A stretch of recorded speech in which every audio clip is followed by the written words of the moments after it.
Hello everyone. जैसा कि हम लोग लेबर लॉ कंप्लीट कर रहे हैं तो आज हमारा है मिनिमम वेजेस एक्ट। ये आखिर होता क्या है एंड इसके अंतर्गत एम्प्लॉयर, एम्प्लॉयज एंड वेजेस के टाइप्स को हम लोग डिस्कस करेंगे। यहाँ पर मिनिमम वेजेस एक्ट को हम लोग हिंदी में न्यूनतम मजदूरी अधिनियम कहते हैं। यहाँ पर नाम से ही पता चल रहा है कि मजदूरी जो है न्यूनतम कितनी होनी चाहिए, इसके बारे में इस एक्ट में बताया गया है। दिवाली है तो पटाखे जो है पीछे छूट रहे हैं, इसके लिए आई एम सॉरी। आप जो है वीडियो को ध्यान से समझें एंड इसको समझने की कोशिश करें। अब हम लोग चलते हैं कि जैसे कि for example minimum wages act जो बना, तो क्यों बना? श्रमिकों की मजदूरी को डिसाइड करने के लिए। पहले के जमाने में जमींदार लोग होते थे तो वो क्या करते थे कि जो मजदूरों को है क्या करते थे कि मुट्ठी भर अनाज देते थे और दिन भर काम कराते थे कि जाओ जाके तुम अपना कम से कम 2 वक्त की रोटी जो है खा लेना। लेकिन क्या हुआ कि इस तरीके से श्रमिकों की दयनीय स्थिति में सुधार नहीं हो रहा था और इसके लिए विदेशों में भी बहुत सारे कॉन्फ्रेंस किए जा रहे थे। For example international labour conference हुआ जेनेवा में 1928 को। इसके बाद सेंट्रल लेजिस्लेटिव असेंबली बनाई गई 1946 को। लेकिन इसके बाद भी, इतना बनाने के बाद भी मजदूरों की दयनीय स्थिति में सुधार नहीं हो रहा था। इसके बाद में जब हमारा देश आजाद हुआ 1947 में और हमारी सरकार जागी और मजदूरों की दयनीय स्थिति को सुधार करते हुए 1948 में मिनिमम वेजेस एक्ट बनाई और ये बना था 15 मार्च 1948 को, मिनिमम वेजेस एक्ट। ओके, इसे नोट कर लेंगे क्योंकि कहीं पे भी क्वेश्चन पूछ सकता है। 15 मार्च 1948। तो यहाँ पर क्या डिसाइड किया जा रहा है? कोई भी मजदूरों की मजदूरी मीन्स की एक हो जाता है वेजेस। वेजेस क्या होता है? Price for labour. लेबर के लिए क्या प्राइस होनी चाहिए, इसके बारे में इसने बताया गया है। इसको समझने से पहले हम लोग जान लेते हैं कि एक इंडस्ट्री है या फिर ऑर्गेनाइजेशन है, तो ऑर्गेनाइजेशन किस चीज से मिलकर बना होता है? ऑफकोर्स वो तो गुड्स तो है ही, मशीनरी चीज तो है ही, साथ में यहाँ पर एम्प्लॉयर होते हैं, एम्प्लॉय होती है। और इन दोनों के साथ हमारा जो है क्या डिसाइड किया जाता है? वेजेस, कि मजदूरों को कितनी मजदूरी दी जाएगी, ये आपका इसके ये ऑर्गेनाइजेशन के अंतर्गत जो है आता है। अब यहाँ पर चलते हैं, एम्प्लॉयर कौन होता है? एम्प्लॉयर को अगर हम हिंदी भाषा में समझे तो हम कह सकते हैं कि मालिक, जिसे हम कह सकते हैं ओनर, कोई भी इंडस्ट्री का ओनर। ओके, तो who employees another person either directly और थ्रू अनदर। यहाँ समझ गए आप कि कोई भी इंडस्ट्री का अगर हम कह सकते हैं कि एक ओनर ही एम्प्लॉयर होता है। फॉर एग्जांपल किस तरीके से एम्प्लॉयर हम कह सकते हैं? फैक्ट्री हो गई, तो फैक्ट्री के अंदर कौन एम्प्लॉयर होगा? फैक्ट्री के अंदर मैनेजर हो सकता है या फिर जिसे अपॉइंट किया जाएगा वो व्यक्ति जो है एम्प्लॉयर हो सकता है। एंड गवर्नमेंट हो गए, गवर्नमेंट के अंदर सेंट्रल गवर्नमेंट हो जाता है, स्टेट गवर्नमेंट हो जाता है, जो हेड ऑफ डिपार्टमेंट हो गए या फिर जो अपॉइंट किए जाते हैं गवर्नमेंट के अंदर जो भी इंडस्ट्री होती है, तो जो भी अपॉइंट किए जाते हैं मैनेजर या फिर हम कह सकते हैं कि हेड ऑफ डिपार्टमेंट हो गए, वो एम्प्लॉयर होंगे। And local authority, local authority कौन होगी? लोकल अथॉरिटी के अंदर जो सीईओ होते हैं या फिर अपॉइंट किए जाते हैं वो व्यक्ति एम्प्लॉयर होगा। यहाँ तक क्लियर है? अब एम्प्लॉय कौन होगा? एम्प्लॉय जो है पर्सन एम्प्लॉयड। एम्प्लॉय को हम लोग अगर हिंदी भाषा में समझे तो श्रमिक कह सकते हैं, मजदूर कह सकते हैं। Person employed for hire reward.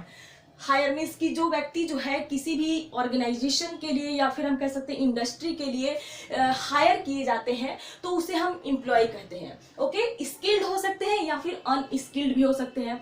ऐसा नहीं कि अब यही व्यक्ति जो है एम्प्लॉय होंगे, ऑफकोर्स और भी व्यक्ति हो सकते हैं, जैसे कि क्लीनिंग हो गए, जो व्यक्ति साफ सफाई कर रहे होते हैं, या फिर वॉशिंग हो गए, जो व्यक्ति धोने का काम करते हैं, या फिर रिपेयरिंग हो गए, जो व्यक्ति रिपेयर करते हैं, फिनिशिंग हो गए, जो व्यक्ति जो जैसे वुड को फिनिशिंग कर रहे हैं या फिर कोई भी ऐसी चीज़ों को फिनिशिंग कर रहे हैं, तो ये भी व्यक्ति जो है एम्प्लॉय के अंडर में आते हैं। टेलरिंग हो गए, कोई भी व्यक्ति जो है टेलर का काम करता है तो वो भी जो है एम्प्लॉय के अंदर में। ऐसा नहीं कि हायर किया जाए, हो सकता है कि वो व्यक्ति अपना भी खोल के बैठा हो, दुकान खोल के बैठा हो, तो वो भी एक श्रमिक ही कहलाता है। Okay, and ETC। यहाँ तक क्लियर है आपको? एम्प्लॉयर समझ गया आपने एंड एम्प्लॉय समझ गए। अब वेजेस क्या होता है? वेजेस वेजेस जो है हिंदी में हम इसे कहेंगे मजदूरी, price for labour.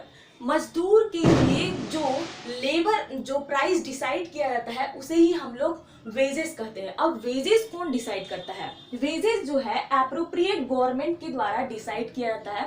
Appropriate government जो है पूरी स्टेट, होल स्टेट के लिए भी एक वेजेस डिसाइड कर सकते हैं, या फिर पार्ट ऑफ स्टेट के लिए भी कर सकते हैं, या फिर स्पेसिफिक क्लास ऑफ एम्प्लॉयमेंट के लिए भी कर सकते हैं।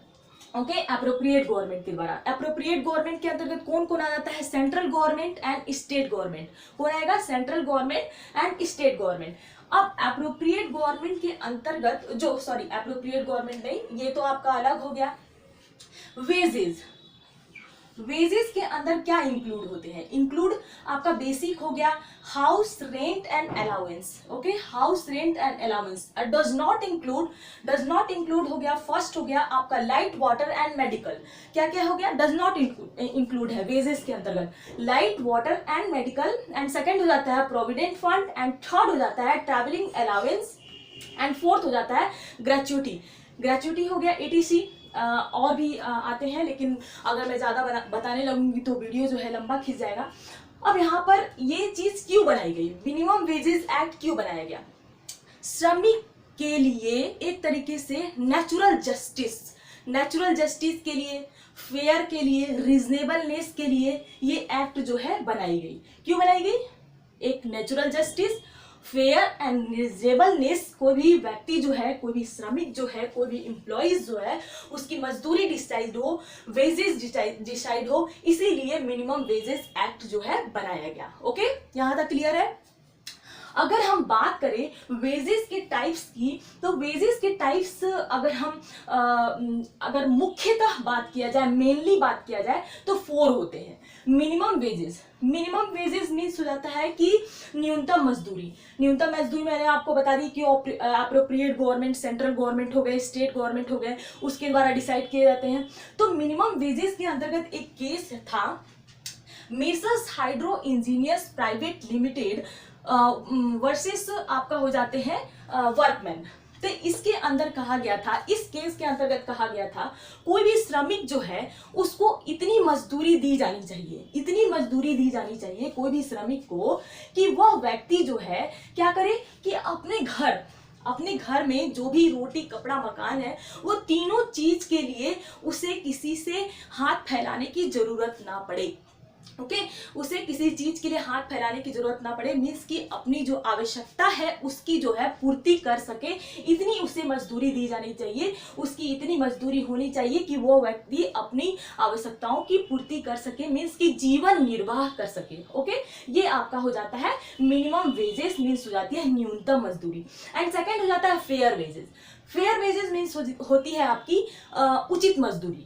ये आपका आता है minimum wages and living wages के बीच में, कि ऐसी उचित मजदूरी होनी चाहिए कि कोई भी व्यक्ति जो है, कोई भी श्रमिक जो है, अपनी आवश्यकताओं की पूर्ति कर सके। मीन्स कि एक तरीके से कहा जाए कि रोटी, कपड़ा, मकान जो होती है उसकी पूर्ति कर सके। ये आपका हो जाता है फेयर वेजेस, मीन्स कि ना तो वो न्यूनतम हो, मीन्स कि ना तो वो मिनिमम हो और ना ही मैक्सिमम हो, मीन्स कि सही तरीके से फेयर हो, ओके, उचित हो।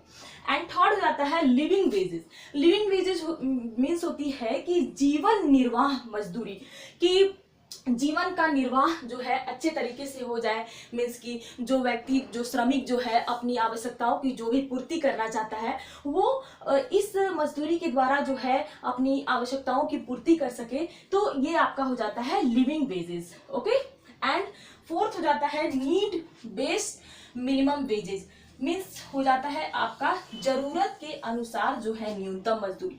जरूरत जितनी व्यक्ति की होती है, जरूरत जितनी श्रमिक की होती है, तो वो श्रमिक जो है अपनी जरूरत के हिसाब से वो व्यक्ति जो है अपनी आवश्यकताओं की पूर्ति करता है। तो ये आपका हो जाता है need based minimum wages. Okay, अगर हम और वेजेस की बात करें तो ओवर टाइम वेजेस होते हैं, कि कोई भी व्यक्ति जो है, आपको पता है कि कोई भी ऑर्गेनाइजेशन में 8 आवर जो है किसी भी व्यक्ति को, किसी भी श्रमिक को काम कराया जा सकता है। कोई भी व्यक्ति 2 आवर अगर अधिक काम करता है या 4 आवर अगर अधिक काम करता है, तो ओवर टाइम के हिसाब से उसे जो है डबल मजदूरी दी जाएगी। और भी बहुत सारे वेजेस होते हैं, लेकिन मैंने जितने मैक्सिमम वेजेस जो टाइप्स होते हैं उसको मैंने आपको डिफाइन कर दिया है।